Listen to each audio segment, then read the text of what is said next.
তো ফ্রেন্ডস, আমরা গতকাল অযোধ্যা থেকে ফেরার পথে কালকে সন্ধ্যে 7টায় অযোধ্যা থেকে বেরিয়ে আজকে সকাল 7টার মধ্যে প্রায় 600 কিলোমিটার রাস্তা অতিক্রম করে ইউপি বিহারের বর্ডার সাসারাম বলে একটা জায়গা আছে, সেখানে হোটেলে স্টে করেছিলাম সকাল 7টায়। এখন প্রায় সন্ধ্যে 7:30 বাজে। আমরা আবার এই হোটেল থেকে বেরিয়ে যাচ্ছি।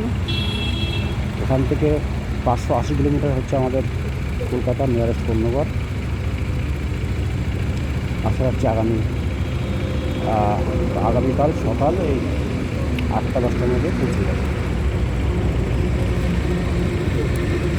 এই হচ্ছে হোটেল।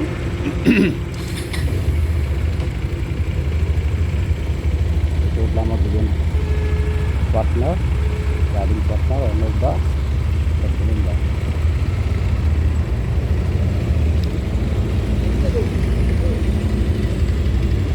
এই হচ্ছে হোটেল ফ্যামিলি রেস্টুরেন্ট, খুব ভালো। আপনারা কেউ যদি এই রাস্তা দিয়ে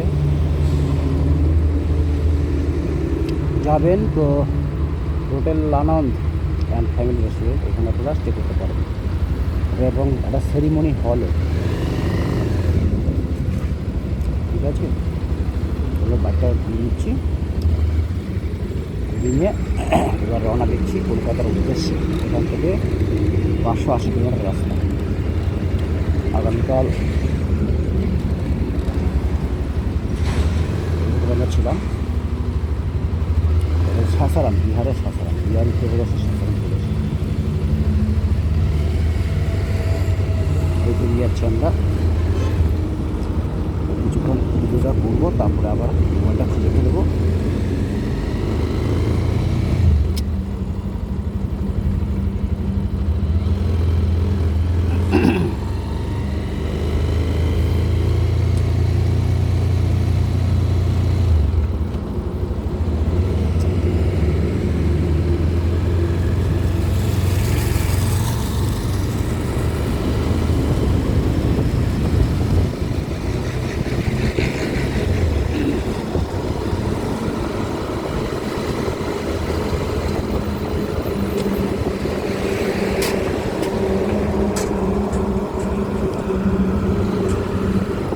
দিনটা হলো লাস্ট রাইড আমাদের। আগামীকাল সকাল বাড়ি পৌঁছে যাবো। গত 22শে মে 2024 আমরা লাদাখ কাশ্মীরের উদ্দেশ্যে বেরিয়েছিলাম। রাত 10টায় বেরিয়েছিলাম। বাড়িতে বেরিয়ে জানতেন কলকাতা থেকে আমার দুটো বন্ধু, ছোটো ভাইয়ের মতো, খুব ভালোবাসা আমাকে বাড়িতে আরম্ভ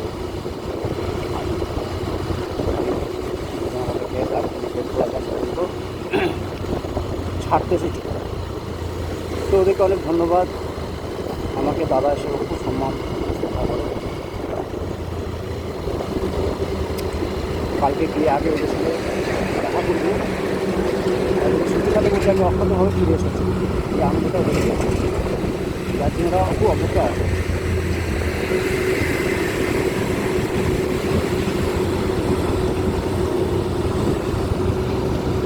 তো আমরা 22 তারিখ রাত 10টায় বেরিয়ে এই হোটেলটাই আমরা যাওয়ার সময় ছিলাম। এখানে ফার্স্ট এখানে ছিলাম। এখান থেকে কানপুর থেকে দিল্লিতে অমৃতসর, সোনমার্গ, গুলমার্গ সব ঘুরে স্বর্ণ মন্দির দর্শন করেছি। ওয়াঘা সীমান্তে গিয়ে ফ্ল্যাগ দেখি সব করে কার্গিল উদ্দেশ্যে বেরিয়ে কার্গিলে নাচতে করেছি।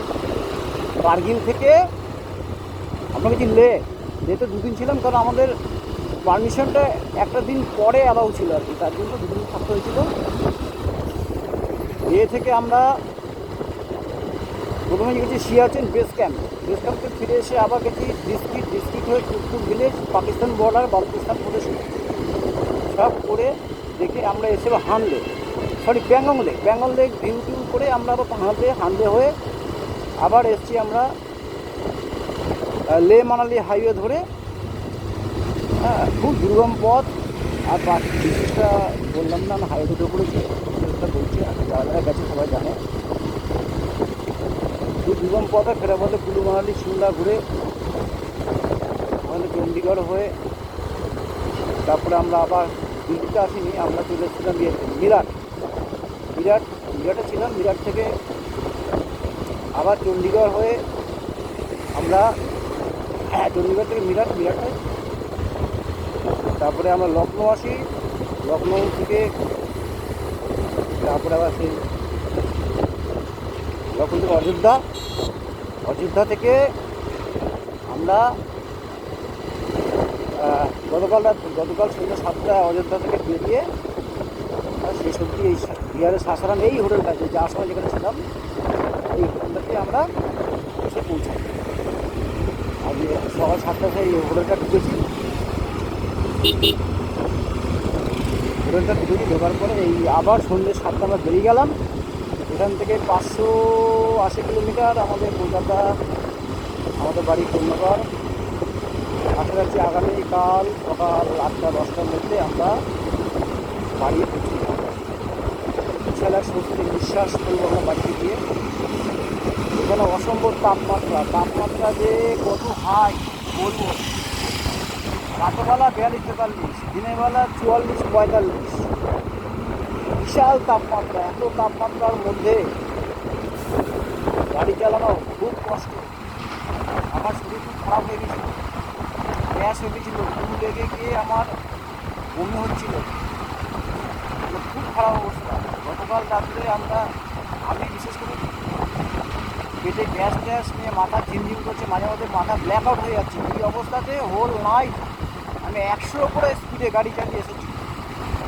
মনের মধ্যে আমার শুভাকাঙ্ক্ষী ভালোবাসার লোকদের শুধু আশীর্বাদ প্রার্থনা করে আমি এসেছি একটা সাঁতরা করতে। প্রচণ্ড কষ্ট, এত গরমে বাড়ি যাওয়া না খুবই প্রচুর রিস্ক হাতে নিয়ে এসি হোটেলে থাকার পর আমার শরীর এখন বর্তমান সম্পূর্ণ সুস্থ।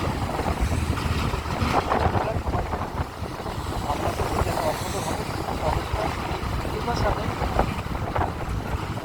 আর 580 কিলোমিটার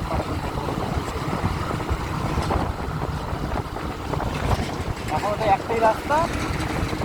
এই রাস্তাটাই গয়া হয়ে, ধানবাদ হয়ে, আসানসোল, শ্রীরঞ্জন, উদয়পুর, বর্ধমান হয়ে আমাদের ডাংকুনি টোল থেকে আমার বাড়ি আমার বাড়ি নবগ্রাম অঞ্চল।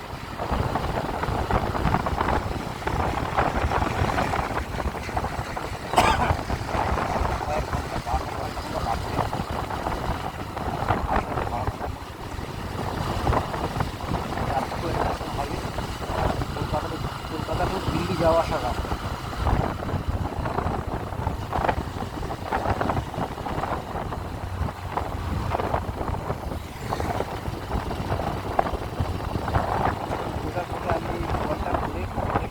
অনেক স্পিডে গাড়ি চালাতে হবে, প্রায় 80-90-100 স্পিডটা আমি ইউজ করতে পারি। মাকে প্রচণ্ড শরীর খারাপ নেই, আমার পেট ফুলে আছে, গ্যাস, মাথা ঝিমিয়ে করছে, চোখের মধ্যে ব্ল্যাকআউট দেখছি। এরকম অবস্থা 1 কিলোমিটার কমপ্লিট করার জন্য আমি 110-120 স্পিডে রাত 2-3টের সময় গাড়ি চালিয়ে এইখান থেকে বাড়ি যাবো। এখন সম্পূর্ণ সুস্থ আছি, ভালো শরীর খুব ভালো আছে। আমার দুটো বন্ধু আমার বাড়িতে বুক করেছে হোটেলে, কেয়ার টেকার হোটেলে মালিক ফোন করেছে, আমাকে ওষুধ দিয়েছে, ওয়ারেস বানিয়ে দিয়েছে, সব খেয়েছি। দুপুরে পেট ভরে খিচুড়ি খেয়েছি, মাংস খেয়েছি। এখন একটা সুস্থ আছে, ভালো আছে। আমার একটু পরে ভিডিওটা বন্ধ করে দেবো, গাড়ি চালাতে হবে। আজকে সারা রাত গাড়ি চালিয়ে কালকে সকাল 10টা মধ্যে।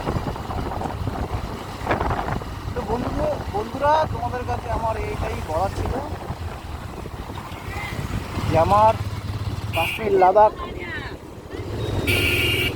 কাশ্মীর লাদাখ ভ্রমণের ইতিহাস। আমার পালসার 220 বাইক আমার কাছে একটা আশীর্বাদের ছিল। এই বাইকটা নিয়ে আমি বাজাজ পালসার 220 বাইকটা নিয়ে পুরো ভ্রমণটা করলাম প্রায় 6,900 কিলোমিটার রাস্তা। কোথাও গাড়িটা বিন্দুমাত্র ডিস্টার্ব করেনি। শুধু দুবার বোধ হয় ফিউজ উড়ে যাচ্ছিলো, গাড়ির মেন ফিউজ উড়ে যাচ্ছিল। এর কারণটা ছিল আমার যে ব্যাটারিটা আমার পুরনো হয়ে গেছিলো, প্রায় 3.5 বছরের পুরনো ব্যাটারি। তো ব্যাটারিটা দিল্লি ছাড়িয়ে পাঠানকোটে গিয়ে ব্যাটারিটা পাল্টালাম, তারপর থেকে আর কোনো প্রবলেম হয়নি। তো আমরা চলছি, আর গাড়ি কোথাও কোনো প্রবলেম নেই, সার্ভিসও করার দরকার পড়েনি। আমি একটা মোটরের 10,000 গ্যারান্টিবেল একটা ইঞ্জিন ভরেছিলাম, মোটর ওটাই চলছে, গাড়ি কোনো সমস্যা নেই, না বড় বড় হিটেও ডিস্টার্ব করছে। গাড়ি কোথাও 100 কোথাও 140 স্পিড, আমি যমুনা এক্সপ্রেস হাইওয়েতে 140-এ চালিয়েছি। গাড়ি কোথাও কোনো প্রবলেম নেই। আর মাত্র 500 কিলোমিটার আছে, আমার অক্টোবর হবে গাড়ি আমাকে বাড়িতে পৌঁছে। তো থ্যাংক ইউ বাজাজ পালসার 220-কে, যে সম্পূর্ণ দায়িত্ব নিয়ে আমাকে তো এই বিশাল সফর, ঐতিহাসিক সফর আমাকে ঘুরিয়ে নিয়ে এসে বাড়িতে পৌঁছে দিচ্ছে।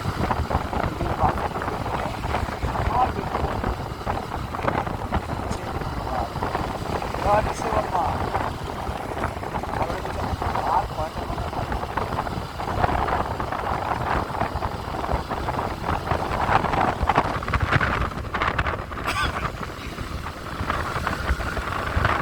কারণ হচ্ছে এত গরম, দিনের বেলা থাকে 40-42, সরি 44-45 দিনের বেলা, আর রাতে থাকে 40-42। আমি গাড়ি চালাচ্ছি এবং গায়ের মধ্যে আগুনের গোলা ছুটে এসে পড়ছে, যেটা আমাদের বেঙ্গলের দিকে নেই। রাত বাড়ছে মানে আবহাওয়া ঠান্ডা হয়ে যায়, বাইক চালালে গাড়ি ঠান্ডা হয়। এখানে উল্টো, এখানে সম্পূর্ণ উল্টো। বাইক চালাচ্ছি, যত জোরে চালাই 100, 120, 115 স্পিড গাড়ি চালিয়ে যাচ্ছি, মনে হচ্ছে আগুনের গোলা গায়ে ছুঁড়ে মারছে। রাত 2টোর সময় এত গরম। আমাদের বেঙ্গলে দিনে ঠান্ডা গরম থাকে প্রচণ্ড, ঠিক আছে, কিন্তু রাত্রেবেলা সেই তাপটা আস্তে আস্তে ঠান্ডা হয়ে যায়, বাইক চালাতে গায়ে ঠান্ডা হাওয়া লাগে। এখানে সম্পূর্ণ ভয়ঙ্কর মানে ভাবা যায় না। এক্ষেত্রে আত্মবিধাতাকে বলি, আমার বেঙ্গলের জন্ম নিয়ে পুরো ভালোই আছে। দেশীয় এলাকার মানুষগুলো কীভাবে বাস করছে, এটা আশ্চর্যের ব্যাপার। মোটামুটি আমরা এখন রাস্তাটা হাইওয়ে ধরে নিয়েছি, যে রাস্তাটা আমাদের কলকাতা গয়া হয়ে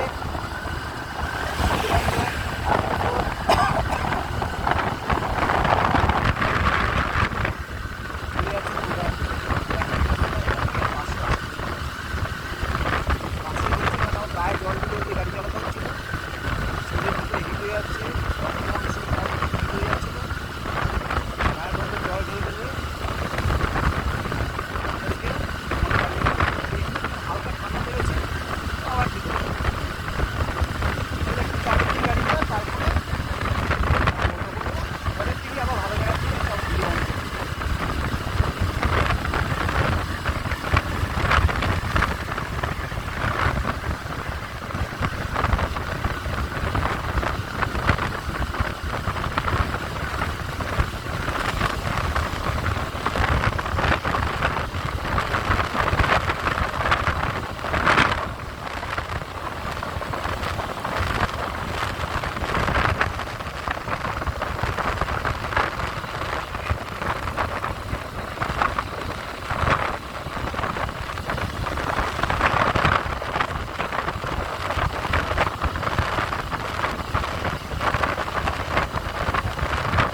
এখন মোবাইলটা খুলে খুলে রাখছি, পরে আবার ভালো জায়গাতে ভিডিও করবো, ঠিক আছে? এখন চালাতে হবে গাড়ি, অনেক হাই স্পিডে চালাতে হবে। মোবাইলটা এইভাবে হেলমেট লাগিয়ে রাখাটা খুব রিস্ক হয়। এবার খুলে রাখছি, পরে আমি আবার ভিডিও করে আপনাদের দেখাবো।